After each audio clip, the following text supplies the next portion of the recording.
Moi boas, son Lorenzo Justo, docente e investigador na Facultade de Fisioterapia da Universidade de Vigo. Unha das miñas liñas de investigación é a vendaxe neuromuscular ou kinesiotaping.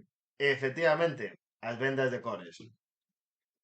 O tema é que antes, cando esta técnica comezou a implantarse en España, pois os fisioterapeutas tiñamos que facer formación de posgrado para dominar esta técnica de vendaxe. Hoxe en día o conto é moi diferente. O veciño ou a veciña vai polo supermercado, colle un kilo de patacas, unha pieza conxelada, a motosserra eléctrica e, por que non, a venda de cores, xa que estamos por ali. A mellor non sabe para que sirve, pero como o veo na tele ou leo no xornal, pois bueno levar.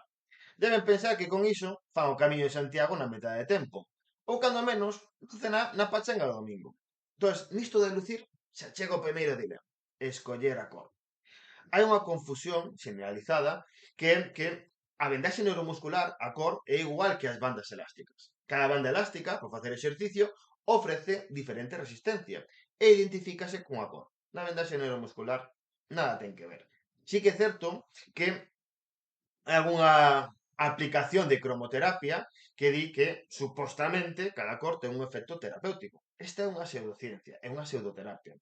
É como se un vai sachar e pon a camiseta vermella para ter máis forzas achando e cando quere descansar pon a camiseta azul para descansar. Non ten ninguna lógica. E unha reflexión que fago con meus alumnos é, bueno, e que efecto vai ter a vendaxe con cor camuflaxe, que xa temos no mercado? Superando o tema da cor, vamos a entrar xa coa colocación, porque ningún dos usuarios vai a preguntar a un profesional sanitario pola súa problemática. Non, deben pensar que isto é como un moble de Ikea que saco instructivo e facilmente vai non saber colocar. Os estudios científicos levan anos pelexando para determinar cales son os mellores parámetros de aplicación. É dicir, se se coloca de arriba a baixo, de abaixo a arriba, cunha tensión determinada, e ti en 5 minutos non vas ser quen de facer mellor que os estudios científicos. Xa me estou imaginando moita xente falando con inteligencia artificial. Alexa, como me coloco el kinesio en la escordadura del nocello? Eu non digo que non funcione. De feito, nos últimos 5 anos publicáronse máis de 1000 estudios científicos sobre esta temática. E a conclusión xeral a que podemos chegar é que mitad dos estudios considera que teñen beneficios e a outra metade póñenos en dúbido. O que digo eu é que temos que aplicar o que temos os galegos por defecto. O sentidiño. Moitas grazas.